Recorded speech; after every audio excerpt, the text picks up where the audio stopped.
So Mother's Day is right around the corner, and I'm one busy working mama.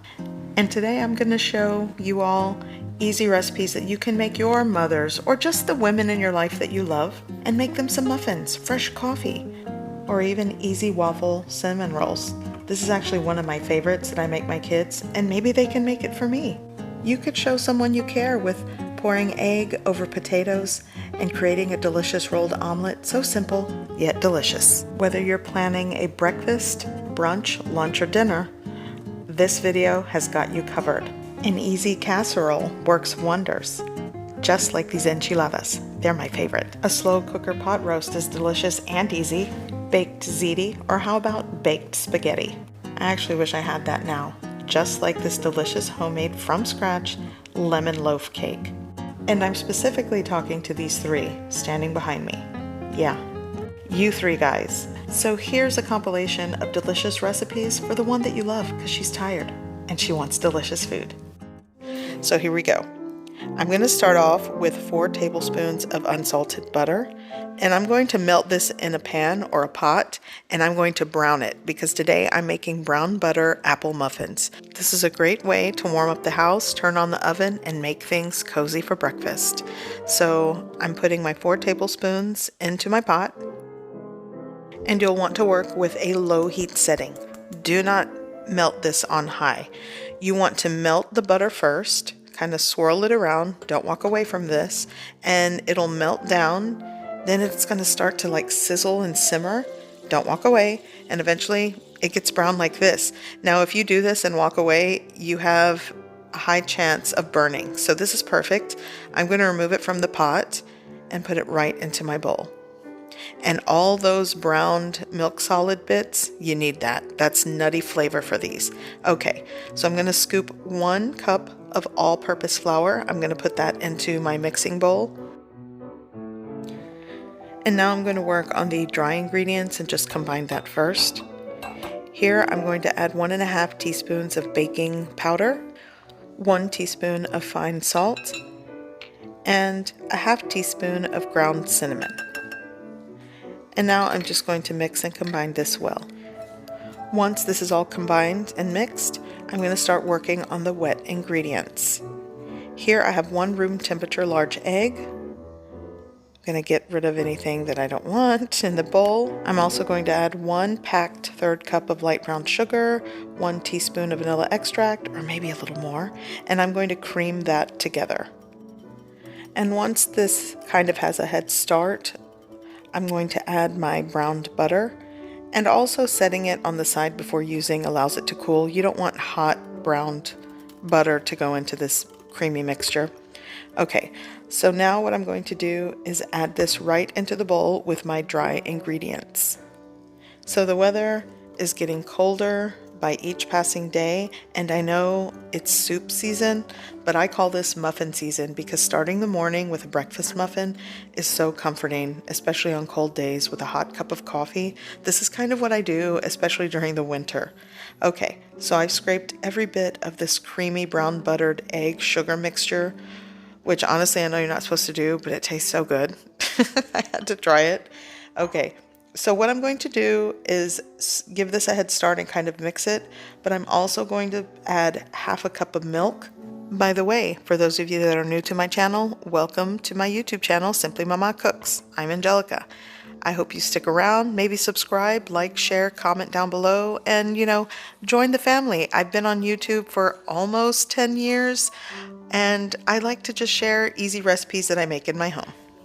Now before I forget, I have 1 medium green apple, and I'm going to just shred that. You can chop it into small chunks. I like to leave the skin on. I actually rinse in boiling water to remove that waxy exterior, and it's cleaned, and you just shred it to the core. And now I'm going to add it into my muffin batter mix. The tangy punch of the Granny Smith apple pairs well with this brown buttered muffin. It's so good. But if you have a red apple or like a gala apple or a honey crisp, you can also use that. I just like to use green apples. Okay, the rest of that milk going in, like I said, a 1/2 cup goes into this recipe, and you'll just want to continue to combine well. So while I'm continuing to mix this, I wanted to just mention, I probably will be sharing some of my breakfast muffins with you because it's kind of what I do during the winter time. I love to make breakfast muffins in the morning with fresh coffee, especially when it's cold out. Okay, so I'm going to line my muffin pan with Halloween cupcake liners because I had them left over.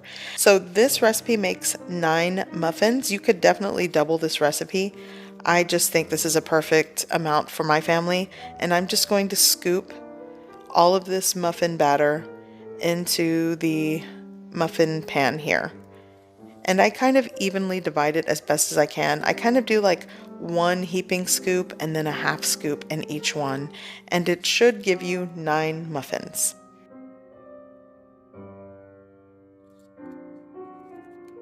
Okay, so I'm scraping the last of this batter. I don't know why I put 12 cupcake liners. I'm going to remove those other 3. So this is going in a preheated oven at 350 degrees Fahrenheit, and I'm going to bake for like 15 to 18 minutes, or until it's done in the center. Okay, so my kitchen smells amazing. It's so toasty warm in my kitchen. I love it. This is why I love baking in the morning, especially when it's cold. So I am going to try to let these cool, but everyone is awake at this point. They smell the muffins. They want to eat already. And I haven't completely let this cool, but I want to show you. And the more that you let it cool, the less it sticks to the liner here. But this is still kind of hot, but I want to show you what it looks like. Just how tender and moist these are. So good and so simple to make. So I'm making fresh coffee. I'm going to serve my husband 2, and he loves to drink coffee out of this cup. This is like our camping mugs. He says it tastes better when it's served in that. So fresh coffee and muffins is a great way to start the morning. Soft and moist banana bread muffins. Here I have 3/4 of a cup. This is a packed cup of light brown sugar. I actually like to use dark brown sugar, so if I had dark brown, I'd probably be using that. Now, since I already have my sugar in the bowl, I'm just going to go ahead and add my peeled bananas. I'm going to go in and mash all of my ripe bananas, kind of mix it with the sugar. You could also just mash the bananas before adding it to your bowl, but it's going to be all together anyways.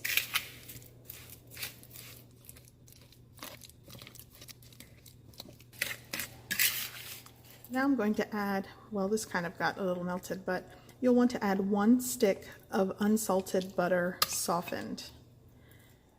I'm also going to add 2 teaspoons of vanilla extract, 2 large eggs, preferably room temperature, and I'm going to be adding a 1/3 cup of Greek yogurt. So I'm going to mix, combine, whisk, cream it together.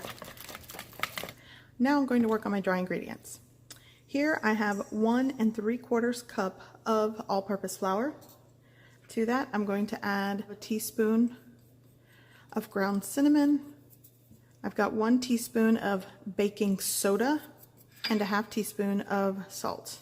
I'm using a fine sea salt. Use what you got. I'm going to give that a mix, and I actually think adding the ground cinnamon to your dry mix disperses it, or it combines a lot better than when you add it to your wet ingredients. I'm going to combine my dry with my wet ingredients, give it a mix. Just kind of mix it in there. Okay, so this is mixed. Just scooping in my batter. So this recipe is a great alternative to banana bread because it cooks a lot quicker when you divide it into muffins. So I'm going to put this in a preheated oven at 350 degrees Fahrenheit, basically till the toothpick comes out somewhat clean. It's going to be a very tender, moist muffin, so you might have some crumb on the toothpick, but you know. All right, into the oven.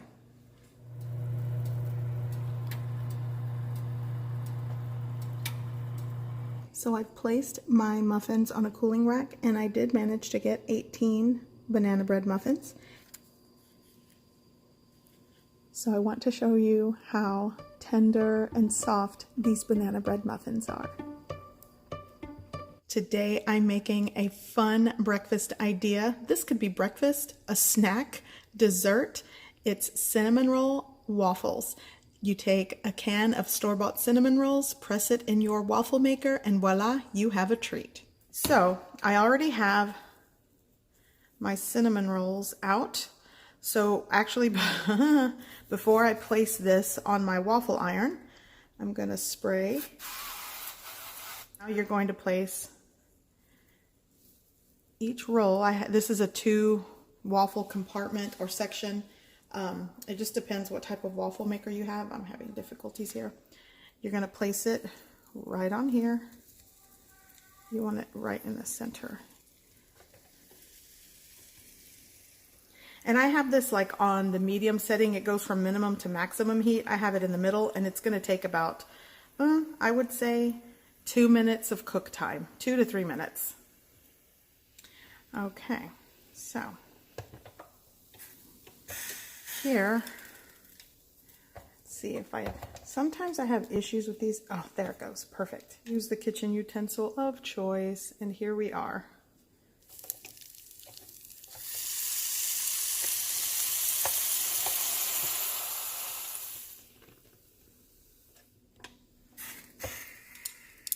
Okay. So it looks like, I will say this, if you have a waffle iron that is not nonstick, this might not be a fun recipe for you, because already, you know, the cinnamon does kind of get stuck in between the grooves of your waffle iron, but I'm going to make this work. I sometimes look out and I have no issues, but see how this kind of got stuck? Oh, there it goes. Still going to be good. Still going to be good. Now I'm going to take the pre-packaged icing and just drizzle over all of my waffles. You can get really creative with like the icing. You could also melt a little bit of Nutella and drizzle that on. Now this is an easy breakfast that's a treat for your kids, and they can even make it themselves with the help of an adult. But it's a nice, fun idea. I've got potato and egg, and I'm going to show you the delicious potato recipe that I have made twice this week. It's so good and easy to make. I'm going to have this for a meal. So I'm hungry, and I'm going to show you something that I make that is so simple. I have 1 medium potato, scallion, 2 large eggs, some salt, and pepper. It's time to make lunch. Here we go. I'm going to start by peeling the potato. This literally comes together quick, easy, and it's so delicious. Especially if you like potatoes. Actually, I could make hash browns on my own, just shredding the potato like this, but I wanted to add some extra protein because this is going to be my meal, so I'm adding egg. In a bowl, I'm adding some cold water, and I'm just going to rinse all of my shredded potato. That just sort of helps to remove the starchiness from the potato, and it kind of yields crispy edges when you're making it this way. So clean hands, I'm just going to mix that around into the cold water. Essentially, I could do this over a sink, but you know, kind of want to show you what I'm doing. So I'm just going to put the potato that's rinsed into this wire mesh strainer, and you kind of want to squeeze out all the extra moisture. You could essentially put all of this drained potato into a tea cloth and also squeeze it out. Okay, so I'm going to prep my scallions. I love scallions. If I didn't have scallions, I'd add a little bit of white onion diced into the mix to give it a nice flavor. And if you don't have either of those, you could just garnish with chives. I do that all the time. In a preheated pan, I'm going to add some cooking oil. You could also use olive oil. I think this is avocado oil or vegetable oil. And now the potato. And if you want more potato, use a large potato. I just had 1 medium potato for this. Okay, so what I'm going to do is just cook this for several minutes and kind of saute it in the pan. Essentially, I will be spreading this out into the pan, but I want to make sure that it cooks through. Even though it's shredded, it doesn't take much time. I'm going to add a pinch of salt. Season this how you like. Be creative, and it's very versatile with seasoning. So I'm just going to move that around and saute for about somewhere between 3 to 5 minutes. Essentially, you want that potato to cook through. And actually, I'm going to add the scallion whites into the pan, and I will save the green part of the scallion for later. And as soon as the scallion whites hits the pan, it smells so good in my kitchen. Again, if you are new to my channel, I've said this many times before, I love potatoes as a meal. So this right here is just, I could eat this, but like I stated earlier, I want to add some protein with the egg. So I'm adding some cracked black pepper, and my pepper grinder is not working right. Give that a mix and just continue cooking. In a bowl, I'm going to crack 2 large eggs. And if you want to make this a bigger portion, double it. It's a great recipe for 2 people, and it's so filling, easy, quick to make. And I'm just going to beat and scramble this in the bowl. By the way, sometimes I like to add shredded carrot, some shredded zucchini into the mix, and really make this packed with veggies and just heartier. It's up to you, but I'm going for simple today. So now what I'm going to do is pour over my egg into the pan. And this is just so simple. And you honestly don't even have to roll this into an omelet. Just cook it all together. It all works. Okay, so I'm just going to try to evenly spread the egg. Essentially, you're sort of making like this egg potato pancake. I am working with a medium heat. You don't want to do this on high because you want to take your time with this. And I'm going to add a little more pepper. I'm actually obsessed with black pepper, if you haven't noticed. But, you know, season and salt and pepper how you like. I'm also going to add the rest of those scallion green tops that I chopped up right onto the egg. And you'll notice that the edges are starting to cook faster than the center, so that allows me to kind of pick up the edges. And what I'm going to do is just gently start to roll this on the edge. And this is how you kind of create the rolled omelet. And just kind of press, roll, and as it cooks, the center will cook through, the outside will get just a little bit crispy. I like that. By the way, I am making this meal for a late lunch, but I could eat this for breakfast, lunch, or dinner. That's how much I like potato and egg. Okay, so you'll start to see that it's kind of getting difficult to sort of fold over and it kind of cracks in the center. Don't worry about it. I have a little more residual egg left, so I'm going to put that on there. And I'm going to carefully use 2 of these wooden spatulas and kind of flip it over. Oh, and I love this nice little deep golden brown crust on the exterior. That's what I'm going to do for the other side. And essentially, that's it. This is pretty much done. You can plate it up and eat. So good. So what I'm going to do is plate this up. And yes, this is my entire meal for myself. If I were making this for my family, I'd be making a couple of these because we love them. And I'm going to garnish with some ketchup. I'll say that's optional. Sometimes I even do hot sauce or salsa. It all works. And I'm having a difficult time with this ketchup. And I'm also going to add the rest of the scallion tops as garnish. And this is lunch. Time to dig in. And like I said earlier, I can eat this for breakfast, lunch, or dinner. It's that good. And so simple. I'm going to show you another breakfast favorite, Chilaquiles. Okay, so I'm going to start by removing the stems. I'll remove the stem.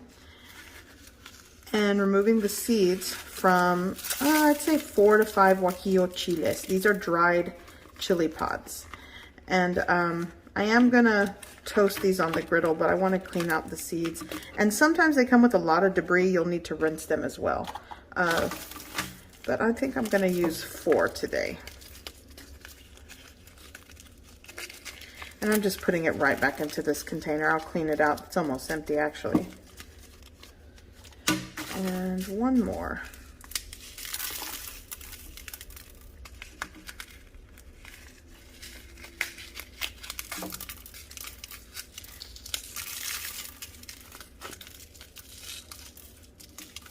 There we go. Okay, so now I'm going to toast these. On my preheated griddle, I'm going to toast these. It's not going to take too long. And you don't want to have this on a super high heat or it'll just burn but I do want to toast these a little bit.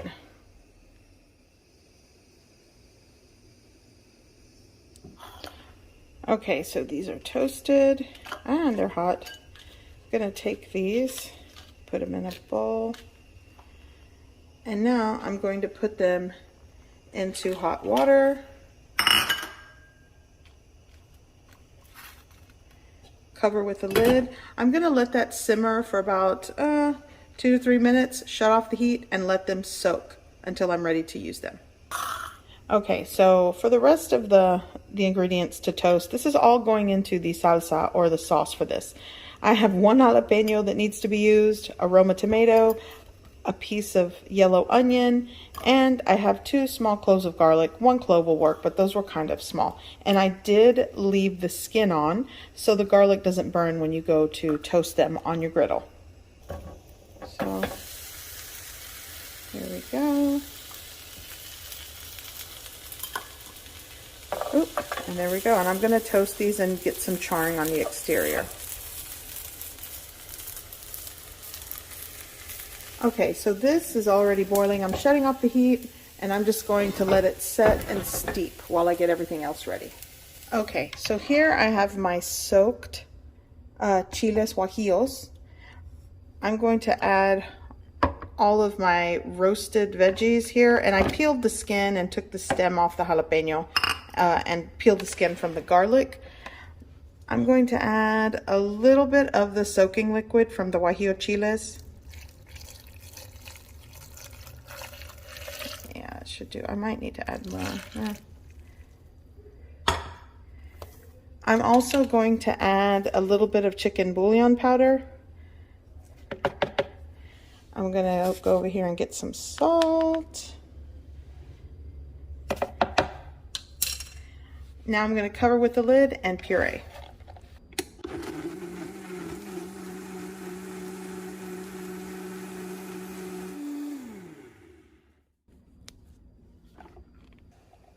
In a preheated pan, I'm gonna strain the salsa.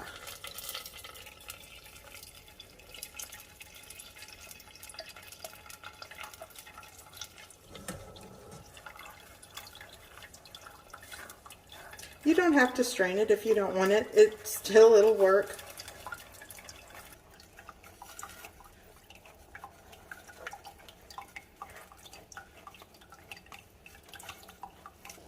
Okay, so you'll want to taste it for salt and seasoning. I'm going to add a little more salt, and I'm going to let this cook and simmer for about 5 minutes, and then it's done. Now, if you like, you can make this ahead of time. I do this all the time for enchilada sauce or even just this sauce.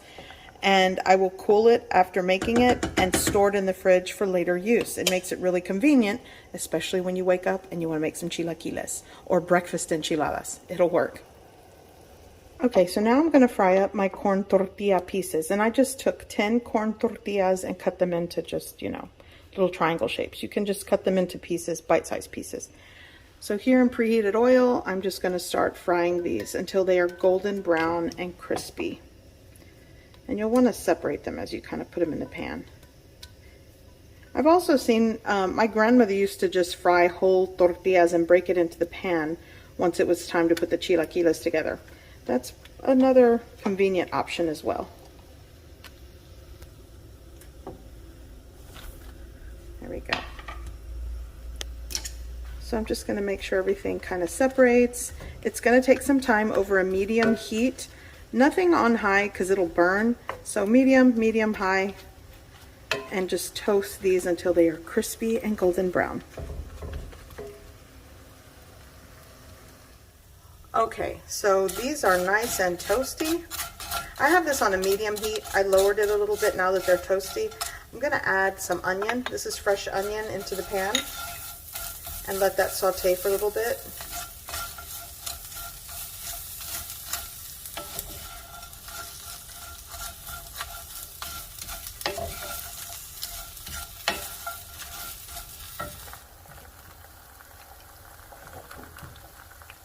Okay, so here's my sauce, and I'm going in with the sauce.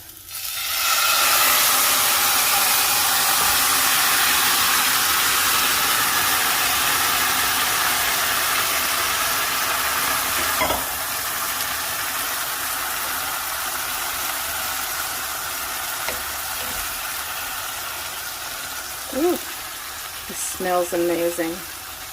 So a lot of you may wonder, what's the point of toasting the tortillas when you're going to just get them soggy with the sauce? Well, in my opinion, 2 reasons. If you don't toast it, the tortilla will disintegrate and turn mushy, and some of those crunchy bits that stick out, they stay crunchy, so it's a nice textural bite. So I'm just going to shut off the heat. Okay, I'm going to move this right there.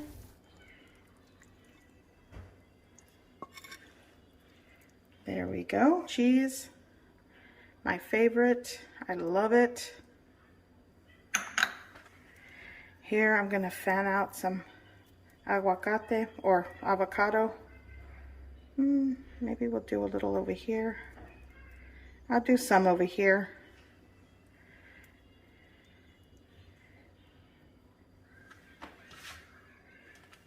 Gonna go in with some cilantro or parsley, it's up to you. Now I'm going in with some crema. A little more cheese and your chilaquiles are done. So today I want to show you how I make Huevos Rancheros plate at home. Now this is not Huevos Rancheros in the traditional sense, or the way that most people know how to make it, which is the crispy corn tortilla, beans, salsa, queso fresco. I like to do a sunny side up egg. I know it varies from household to household, but what I'm talking about is when you go into these Tex-Mex mom and pop cafes and order the Huevos Rancheros breakfast, it's so good. And the ranchero salsa sauce that comes on top of the eggs, oh, it's my favorite, and it reminds me of home. So I'm going to show you how I do that very thing at home. Here we go. So I'm making a quick breakfast today, and this is my quick version of the Huevos Rancheros plate. I'm going to skip out on the potatoes, but I'm going to first start by cooking my bacon. Here I have 5 slices of thick cut bacon. This will be enough for like 2 to 3 people, depending how much bacon you want. And I'm going to add like 3/4 of a cup to a cup of water. I'm going to use that water method with the bacon. Apparently, it really renders out a lot of the fat, and it gives you nice crispy bacon. So I'm going to let that boil, cook, evaporate, and then it's going to start to brown and sizzle. For the ranchero pan salsa that I'm going to make, I'm going to dice up jalapeno. You can see these are starting to turn red. I need to use them. I have 4 jalapenos. I'm going to use like 3 cloves of garlic. That's like 3 to 4. I love garlic. 3 medium to large Roma tomatoes and 1 small onion. I'm going to mince the garlic and chop everything up.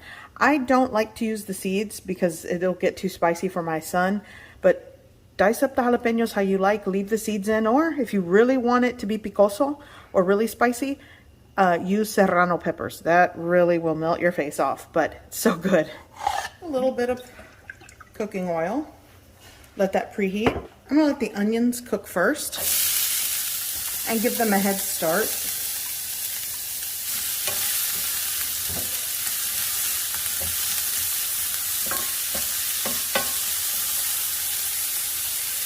I want to show you the bacon before I start making the ranchero salsa. See how it's boiling? I know it looks weird, but I really like this method. It started trending sometime this year, maybe even last year, of adding water to your bacon to render out most of the bacon fat. You separate it, and then as the water evaporates, you get really crispy bacon. So you might want to try that method. I like it. Okay, so here I have my tomato and jalapeno going in. Whoops. And now you just keep going with it. The bacon is starting to do wonderful things and it smells amazing. I'm going to turn it soon. But here I'm going to add some salt into my pan here. I'm going to crank up the heat again. The sizzle kind of went away. And I'm going to continue sauteing this. This takes some time because you really want the tomatoes to break down and everything to just soften and saute. Now I'm going to add my garlic into the pan. I'm going to go in with a cup of water and let that simmer and cook for like another 10 minutes or so. And that's as simple as that. Taste it for salt and seasoning, adjust to your preference, but it's very simple and so good. Instead of salt, I'm going to season, I'm going to start with like a ½ teaspoon of granulated chicken bouillon powder to salt my salsa. And it's going in. I'm going to give it a mix. You'll want to taste, and like I said, adjust seasonings and salt to your preference. By the way, this is almost done. It is, this really reminds me of home. A salsa made in the pan like this. All of my tias on my dad's side, my dad loved this salsa when my tias would make it. My grandmother made this, so good. And you put it on anything you want. Okay, I'm gonna let that simmer for another 5 minutes and then it's done. Back to the bacon. I'm going to give it a flip. Oh yeah, I really like this method. I can't talk about it enough here. And I get to use, I'm actually gonna not make homemade soft flour tortillas today, but I just released a video. I'll link it below. But I did 2 ingredient soft flour tortillas. So easy. I think it's economical. And it's just 2 ingredients. And they come out so soft and fluffy. But today I'm going to go with some H-E-B bakery flour tortillas to make my life easier. I'm going to continue cooking this, take it off, and I will reserve that bacon grease. My bacon's done, so I'm going to reserve most of it, but I'm going to leave a little bit in the pan for my refried beans. Here I have leftover charro beans. These are pretty much seasoned, salted and seasoned, but if you're using just plain boiled pinto beans, you'll have to season it. But it's going in my preheated pan. I put a little bacon grease in there. I'm going to let these simmer. And let's kind of, I'm going to let these simmer for about 5 minutes or so, and then I'm going to start mashing them. And basically those are going to be my refried beans for this breakfast. Now I'm going to mash these. These are right where I need them to be. Once they're mashed, I'm just going to taste them for seasoning and salt, adjust. I suggest you do the same when you're making your beans. And these are ready. And it reminds me, I need to make another pot of charro beans for the week, because that was my last, this was my last bit of beans.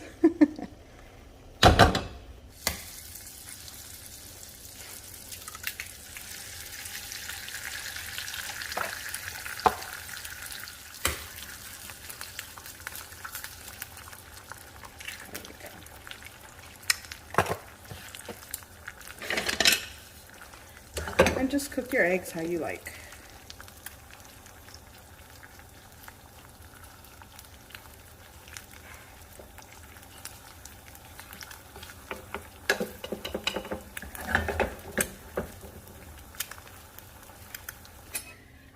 I'm gonna serve my plate and get my beans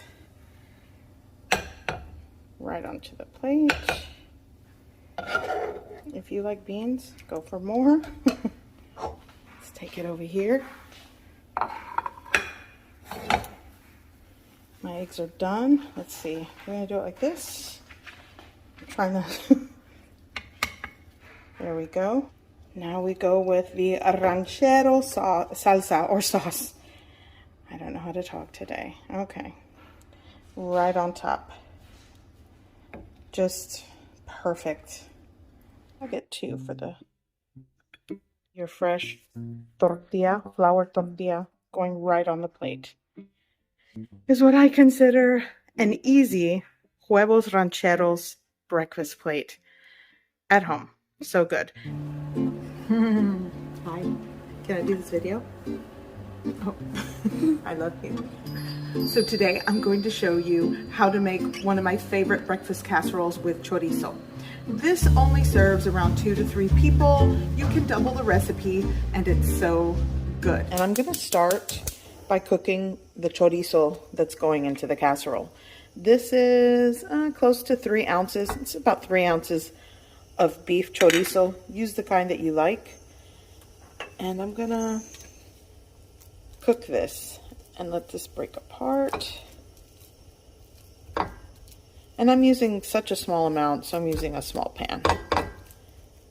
And feel free to double this recipe. This is just enough for like 2 to 3 people what I'm making today. Here I'm going to add a little bit of onion. This is like a tablespoon or so of minced onion into the chorizo. You don't have to do that. I like it. And I'm just going to let this continue cooking. And once it's done, it's going to take about another 3 to 5 minutes. It's almost there. Once it's done, I'm going to set aside and let it cool. So I'm going to start preheating my oven to 450 degrees Fahrenheit.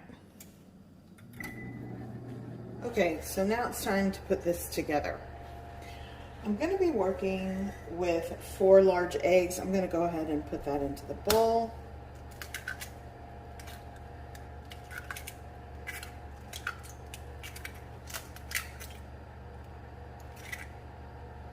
So I want to show you, I'm going to be adding flour into the mix. Typically I like to use self-rising flour, but I'm going to just add half a teaspoon of baking powder. Let's get my salt over here. And I'm going to go in with like a 1/4 teaspoon to a 1/2 teaspoon of salt into a 1/3 cup of all-purpose flour. But if you have self-rising flour, you can skip the salt and the baking powder. There we go. Give that a mix. Nice. Okay, back to my wet ingredients. So here I'm working with 4 large eggs. I'm going to go in with, what is this? A 1/3 cup of whole milk. I like a little bit of smoked paprika, and typically I like to add granulated onion powder. But I already added onion to the chorizo, so I'm going to skip that today. I'm also going to go in, I made Italian wedding soup the other day, and I had some parsley left over that I used to garnish. That's going in. And I'm going to give this a mix.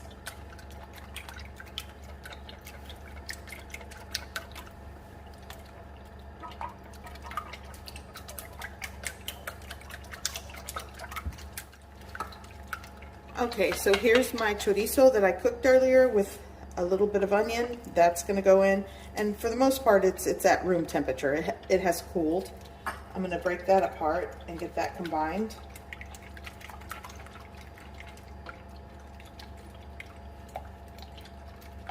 Now I'm going to just shake in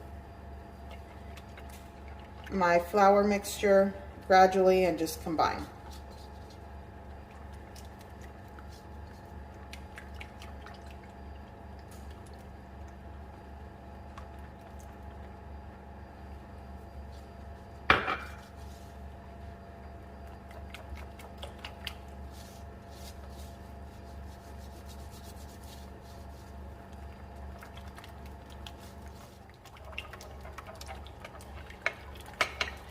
Okay, so now I'm going to add like a cup of cheese, and then a 1/2 cup will go on top, and just give that a mix. And this is ready for the baking dish. So I've buttered a shallow baking dish. I'm cooking this at a high temperature at 450 degrees Fahrenheit, and it's in a shallow baking dish because I want it to puff up and get a lot of those golden brown edges and crust on top.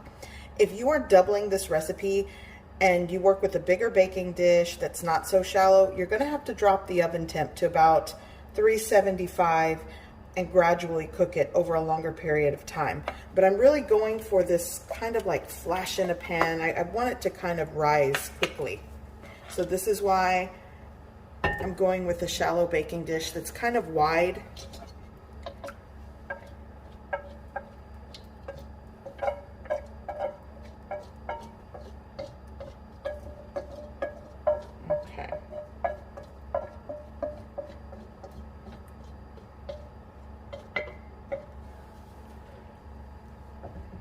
Okay.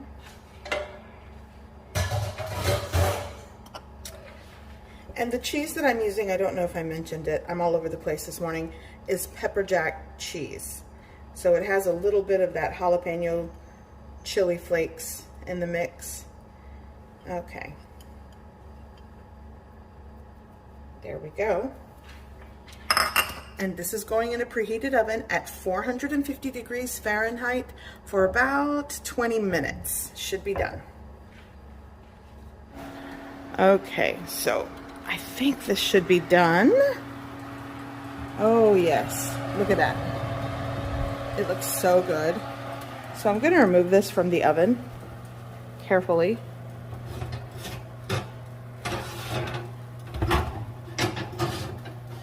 Here we go. Gonna close that. And now we take it over. And there we go. It's kind of like those crispy edges and crusty top with the cheese. Here we go. I like to top it with some crema, this creamy green salsa right on top. And that's breakfast. The side of toast or even fresh tortillas. So good. Okay, so to start my Enchiladas Suizas, I'm going to start by making a green salsa. Here I have 1 pound of tomatillos. I have 2 large cloves of garlic, half of a small onion, and 1 large jalapeno.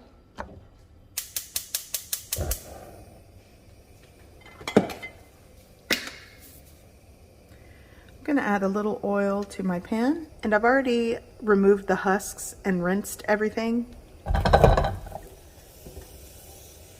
So now I'm just going to saute for about 10 minutes. And you'll notice I left the skin on the garlic so it doesn't burn.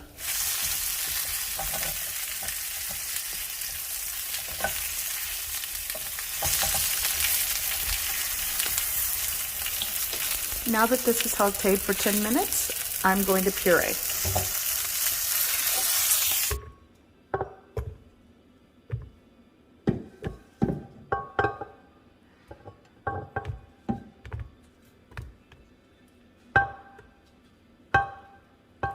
So I'm going to place everything in here. By the way, you'll want to take the skin off the garlic. I'm going to peel that off and just add it to the blender cup. And it comes out easy once it's sauteed and cooked through a bit.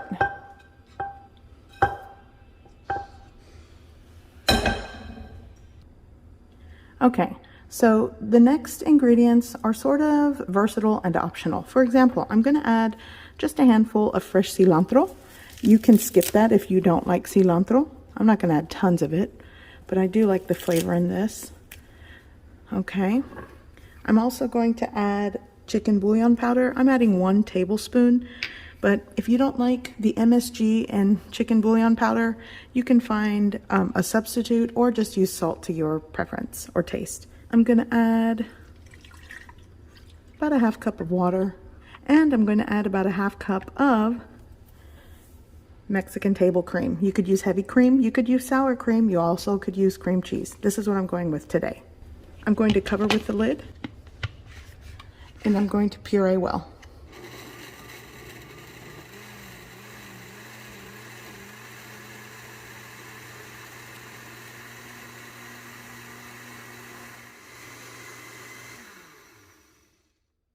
Okay, so this is done. I'm going to taste for salt or seasoning.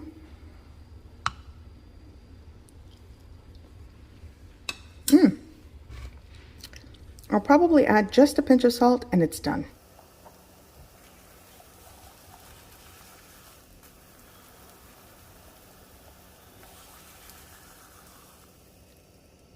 So here I have at least a pound of shredded chicken. I started with almost 3 pounds of bone-in, skin-on chicken thighs, and I baked them in the oven. I basically just seasoned them front and back, placed them on a baking sheet, put them in a 400-degree Fahrenheit oven until they were cooked through for about 50 minutes.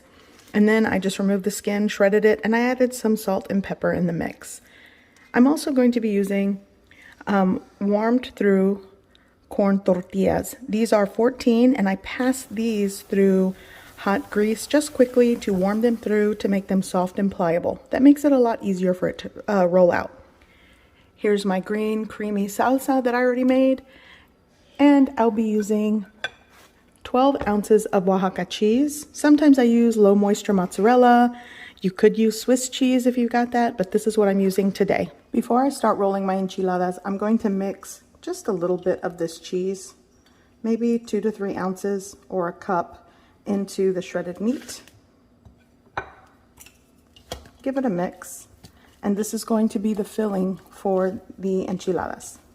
Salsa at the bottom of this 9 by 13 baking dish. I like things saucy, so I'm going to spread it out. There we go. And just add your filling to the tortilla. Here we go. Clean hands and just give it a tight roll.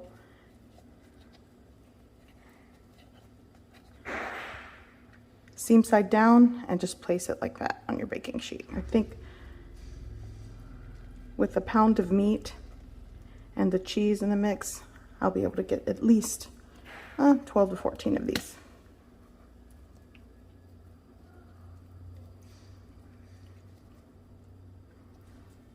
So now that all of my enchiladas are rolled out, I'm going to add a little bit of cheese. Now I'm going to pour over my creamy green salsa and top with the rest of the cheese.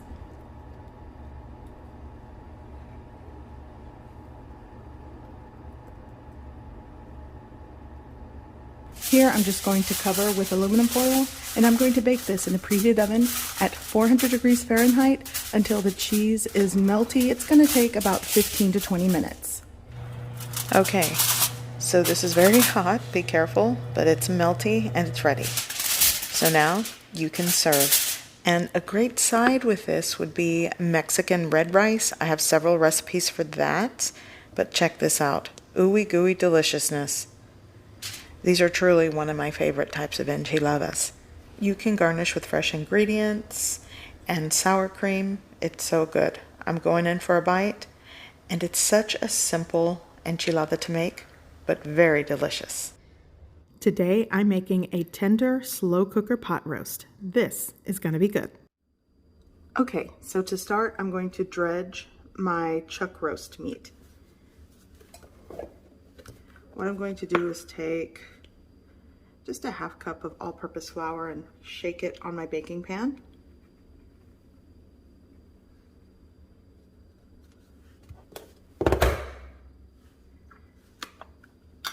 Going in with some onion powder.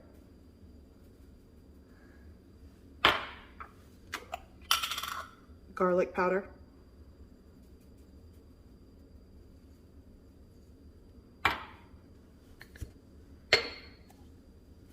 A good pinch of salt.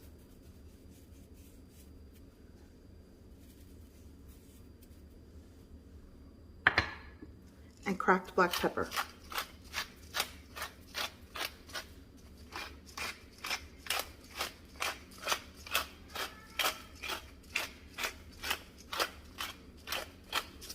I'm going to go with another tablespoon of all-purpose flour here. And I'm going to give this a mix.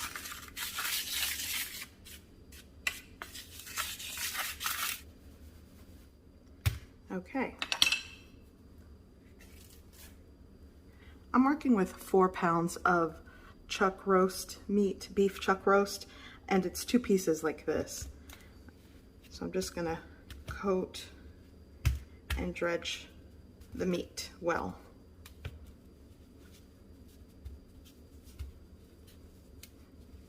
Okay.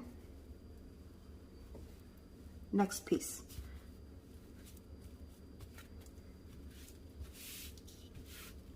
Okay.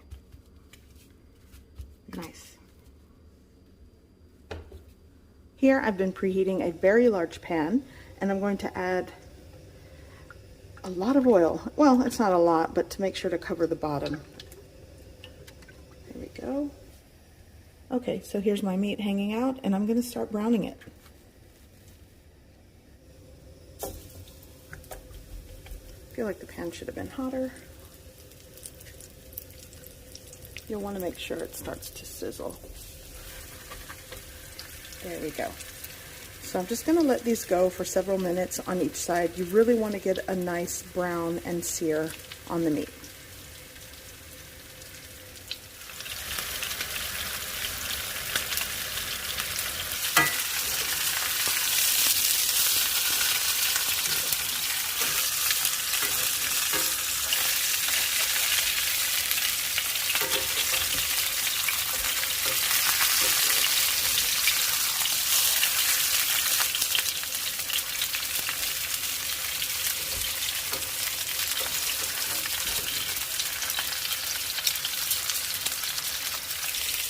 Okay, so I'm going to put my meat and let it rest here for a second. Well, more than a second.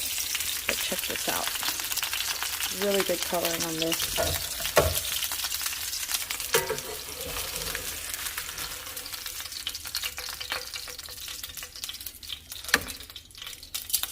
Okay.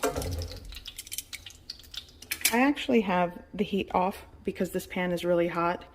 So with the residual heat and oil from this pan, I'm going to add 1 large onion that I diced.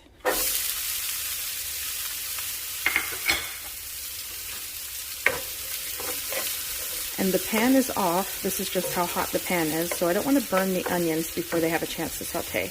But you know, it'll kind of start to die down the sizzle, so that just lets me know time to turn on the heat again.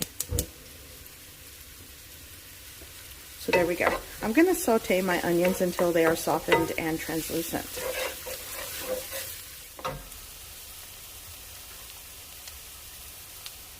Here I have lots of chopped garlic or minced garlic that's going in. I'm just going to continue the saute for another minute or so. Okay, so this is sauteed very well. And remember that leftover flour dredge mix? I'm going to use that to create a gravy.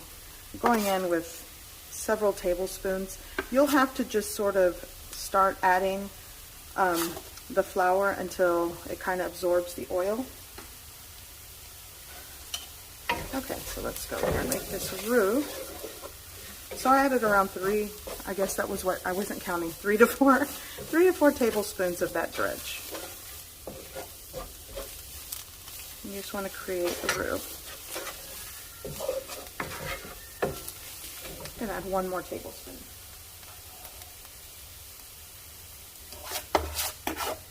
It just depends how much rendered oil or fat you have in the pan.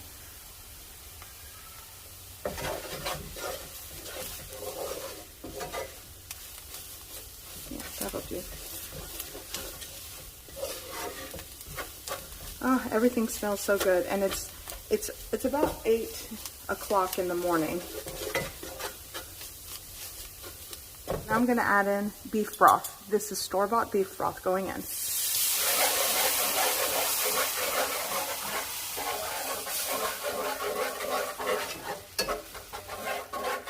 And you'll want to make sure it ends up really thick. I'm going to add a little bit more.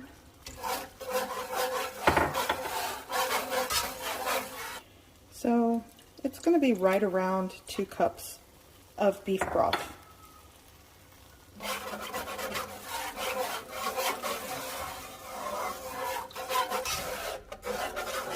Okay, so I want to give this a little bit of color. It does need some salt and seasoning. You'll want to taste your gravy, but you could use browning bouquet browning sauce. I'm going to use a little bit of soy, dark soy sauce. There we go.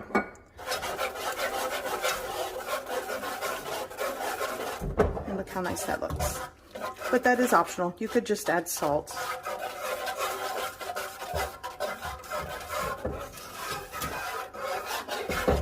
Okay, so this is ready. Here in my 6-quart crock pot, I'm going to put the meat. Ah.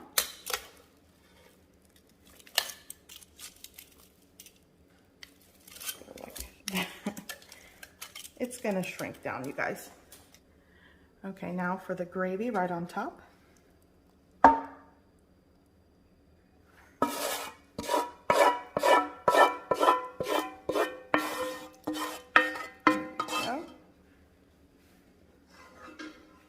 Okay, so I'll say this is optional, but I have fresh thyme, so that's going in. And here I have potatoes.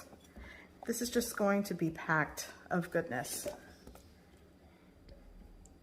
All the potatoes and carrots, just like that. Okay, so I'm gonna cover this with the lid. I'm gonna set it on low, and this is going to cook for 6 to 8 hours. I like my pot roast to still have pieces and not shredded and falling apart, so it's gonna be around 6 to 7 for me, but if you really like a tender fall apart pot roast, go up to the 8 hours on low. Okay. So this smells amazing. Let's see. I don't really want this falling apart.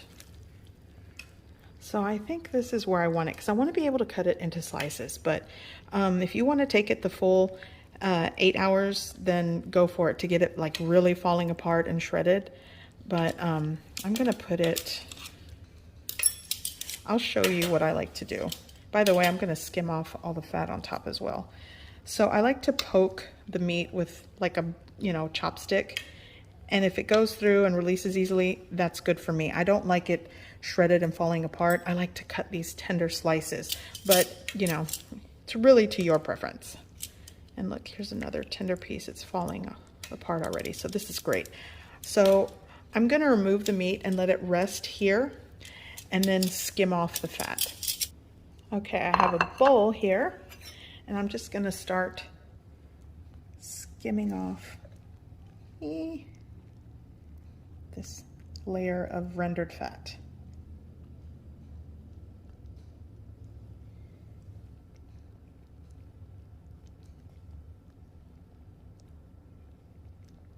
Okay, so my meat has rested and I'm just gonna cut some slices. You can actually, cut this into chunks before you cook it if you want something more like a beef stewed type situation, but I like these slices.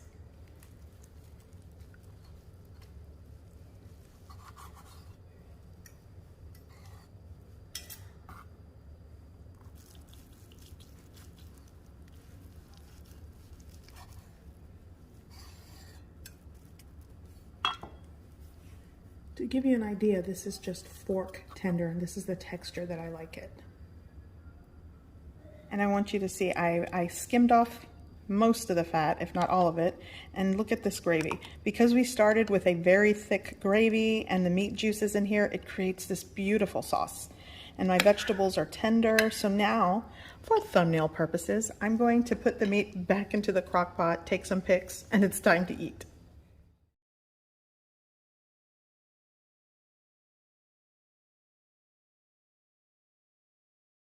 So today I'm going to be making creamy, cheesy, saucy baked ziti. Now, this is probably not a traditional way to make baked ziti. Actually, I'm pretty sure it's not traditional, but it's the way I like to make it. It's so good. Here we go. So to get started, I'm going to work on the meat sauce for this recipe. Here in a medium-sized pot over medium-high heat, I'm adding cooking oil. Now you could saute onion and garlic, but I'm just going to add my lean ground beef. I'm going to season with onion powder, garlic powder, dried Italian herb blend, black pepper, and I'm going to mix that in. Now before I forget, I'm also going to add around 3/4 teaspoon of salt. By the way, if you want the recipe and ingredient list, I'm going to put a link below where you can check it out on my website. My ground beef is cooked.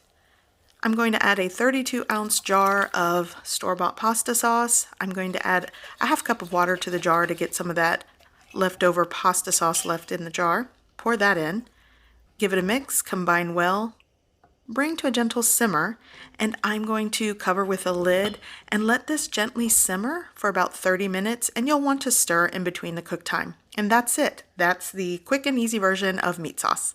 Now I'm going to show you a bechamel sauce. This is easy, you just have to work with a low heat. So a heavy bottom pot, low heat, I'm adding 3 tablespoons of unsalted butter. I'm going to melt that down slowly. You don't want the fat to separate from the butter. You don't want any separation. Now I'm adding 3 tablespoons or equal parts all-purpose flour, and I'm going to mix that, combine that, and let it cook over a low heat for a minute. Now you want this gently bubbling on the edges, nothing super foamy, not like a gravy. And I'm going to stream in around 2 cups of room temperature whole milk. And again, working with a low heat. If it bubbles violently, then you need to turn down the heat. I'm going to whisk, whisk, whisk. This is the part where you feel like your arm's going to fall off, but don't let up. You've got to whisk. I cranked up the heat just a hair. It's still on low. And you're going to just whisk and let this heat and gently simmer until it coats the back of your spoon. It's going to take some time, like 10 minutes. But this is perfect. I'm going to grate in just a pinch of freshly grated nutmeg. And I'm going to add a pinch of salt. Give it a mix, combine. The heat is shut off at this point, by the way. And that's it. This is a beautiful white sauce that adds creamy texture to this baked pasta dish. So I have boiling water. I've added salt. Give it a mix. And now I'm going to add 1 pound of ziti pasta. I'm going to give that a mix, and I'm going to cook this until al dente, around 6-7 minutes. I don't want to overcook this because it's going to bake in the oven. So this is right where I need it to be, and I'm going to drain this. I'm going to take 1 cup of my meat sauce, and I'm just going to carefully pour this into this measuring cup. And I'm going to add this to my cooked and drained pasta. By the way, do not rinse your pasta after draining it.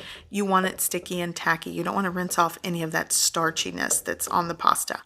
Now a 1/2 cup of Parmesan cheese, give it a mix, and this is ready. So I have my meat sauce ready, and it's kind of been hanging out, but it's perfect. Here I have my bechamel sauce, and as you can tell that it did thicken as it cooled, but it's still perfect. Now I'm going to be using 3 types of cheeses. Parmesan, I also have a pound of ricotta cheese and a pound of fresh mozzarella cheese. So now it's time to build this pasta dish. I'm going to ladle in some meat sauce on the bottom. I'm going to pour half of the prepped pasta. Now I'm going to just tear pieces. My mozzarella cheese came pre-sliced, but I'm just going to tear pieces and scatter them into a layer, a flat layer. I'm going to go in with maybe a 1/3 cup of Parmesan cheese and just sprinkle it on top. Now I'm going to dollop a 1/3 of the ricotta cheese. I'm going to have 3 layers of cheese, by the way, so kind of divide it as best you can. So a 1/3 of the bechamel goes on top of that, and I'm going to finish this layer with half of the meat sauce. And then you'll want to repeat that process again.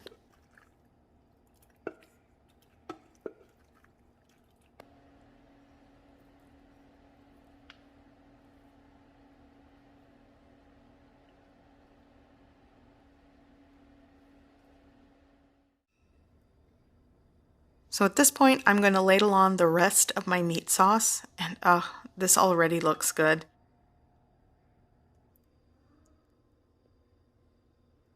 Here's the last layer, and that is the last layer of cheese that's going to top this.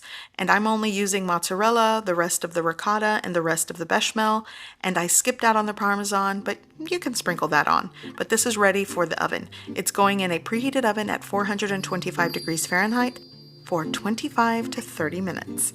Once you remove it from the oven, you'll want to let it set for at least 15 to 20 minutes. I know, but it really does set up quite nicely. And of course, as usual, I dive into it even before letting it set.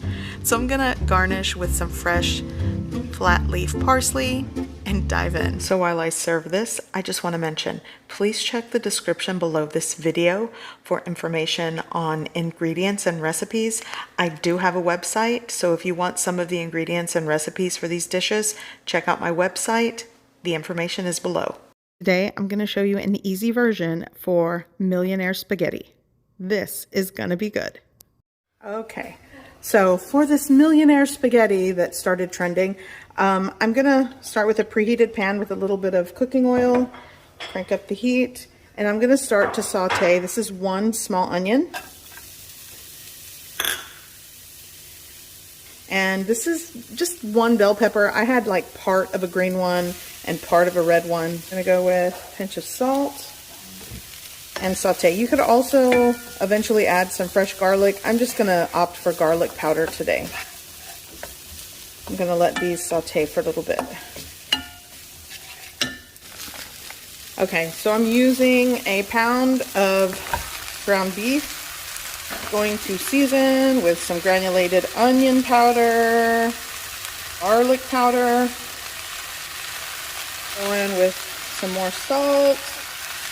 And when I have a free hand, I will add some cracked black pepper. I'm gonna break this apart and cook. Season your meat and your eventually pasta meat sauce the way you like.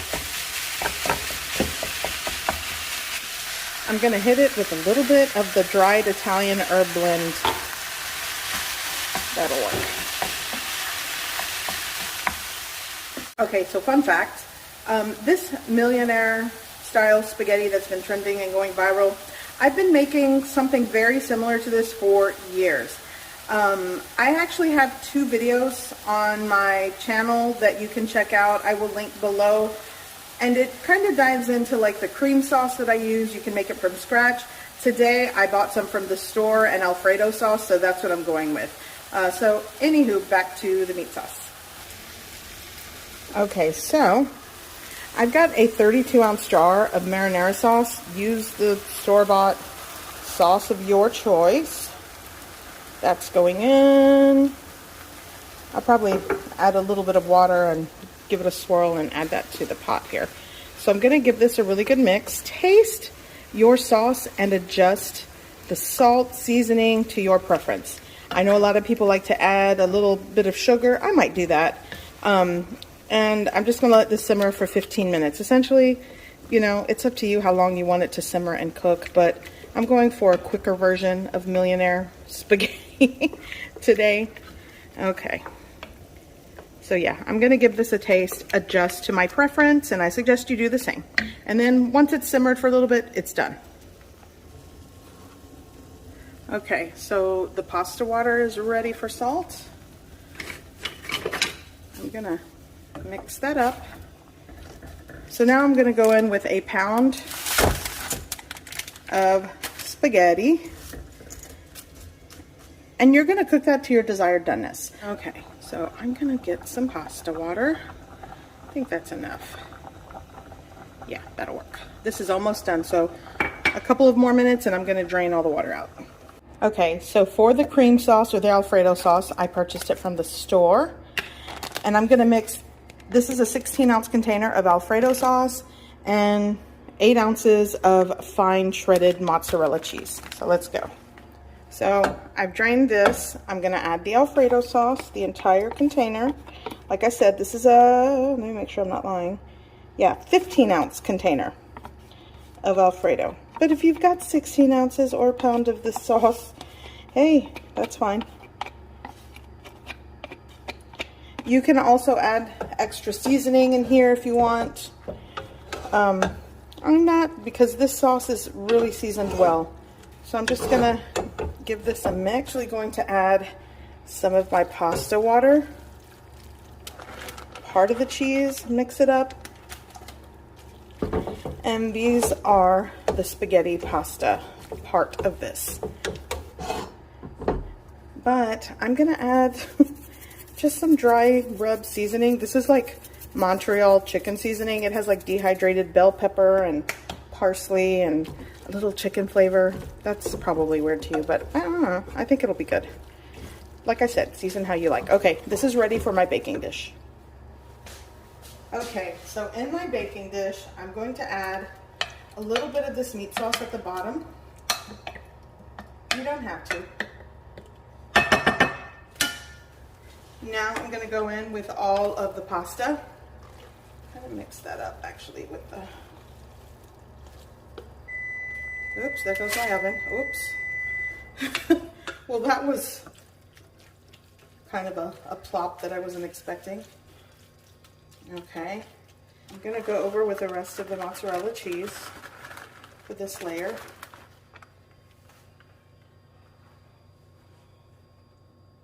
I'm just making this really cheesy. I'm going on with my meat sauce.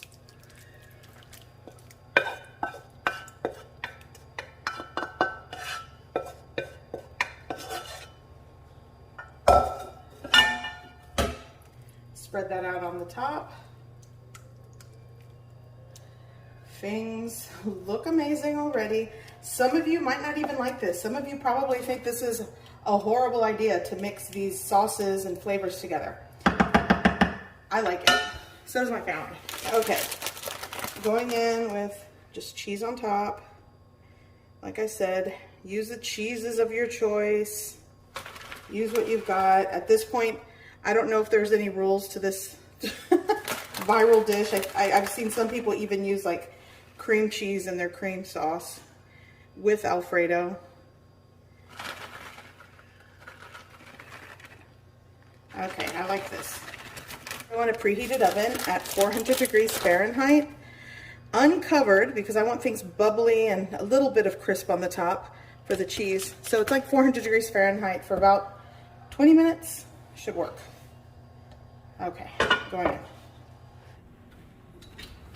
in. Okay, so this is done. I'm going to take this over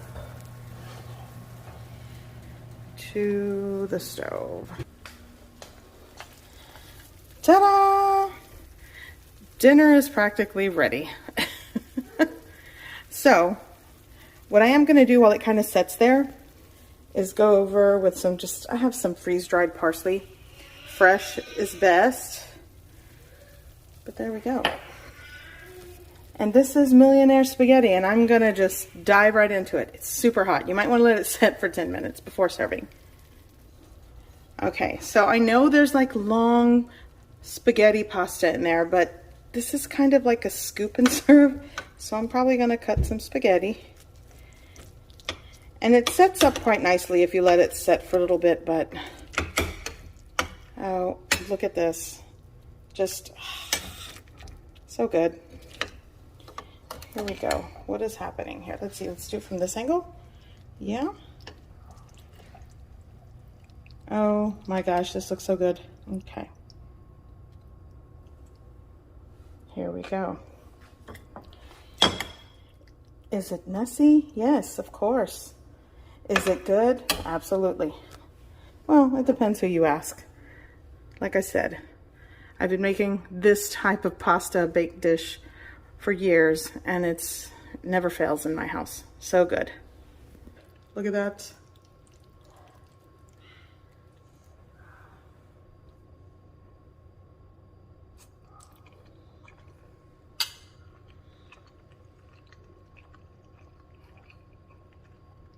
Amazing. So good.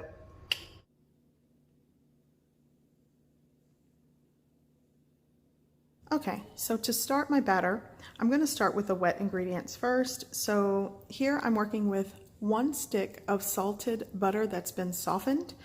If you only have unsalted, then just add your unsalted butter with a pinch of salt, but this is 1 stick softened. I'm also going to add 3/4 of a cup of sugar. By the way, check the description below. I will also be adding the weighted measurements for a lot of the ingredients. And here I have 1 teaspoon of vanilla extract. So what I'm going to do is whip and beat this until it is a pale yellow color, light and fluffy. I'm going to cream this all together.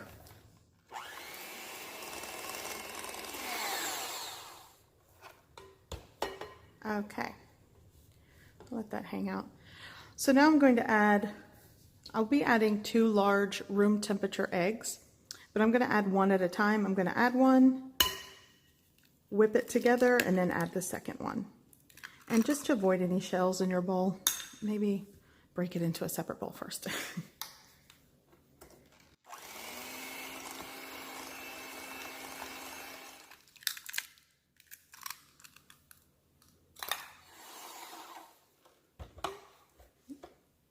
Okay, so this is completely combined and creamed together.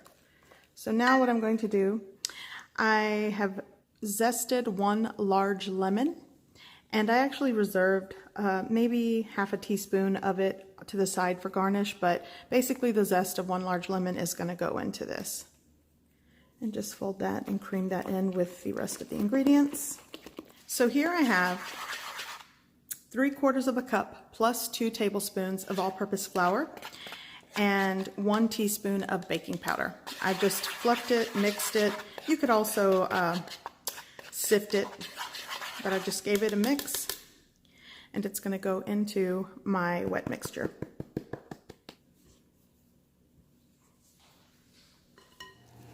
Okay, so this is pretty much combined well. So currently I am preheating my oven to 350 degrees Fahrenheit. And now I'm going to place this into my loaf baking dish or loaf pan. Okay, so here I have an 8 by 4 inch by, I think the height is almost 3 inches. It's like 2.75 inches. Loaf dish. If you have a loaf pan, that also works. And I went ahead and put parchment paper inside of it as well. So now I'm just going to add my batter.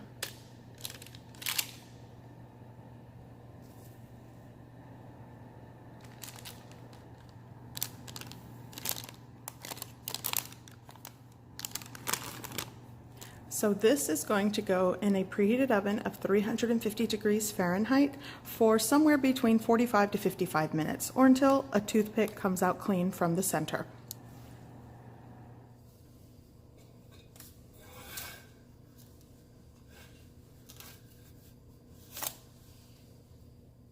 I'm going to let this cool for about 15 minutes or so. In the meantime, I'm going to make the glaze. Okay, so for the glaze or the icing to this loaf that I'm going to add, and by the way, you don't have to add icing. If you just want to eat the loaf as is, it's really good. So here I have 2/3 of a cup of powdered or confectioner's sugar. I'm going to give it a mix just to sort of break it up. Okay, so now I'm going to add 1/2 of a tablespoon of fresh squeezed lemon juice. Okay, so it looks like a full tablespoon will do the trick. There we go.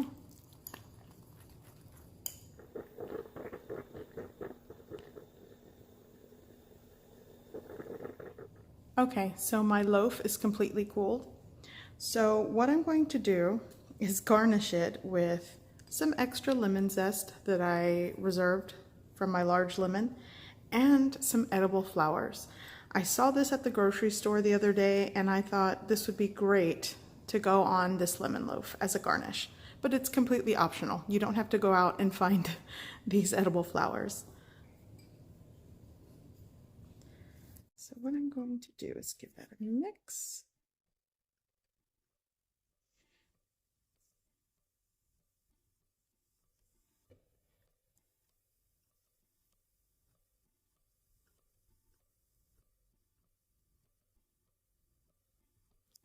So here is my loaf and it looks beautiful.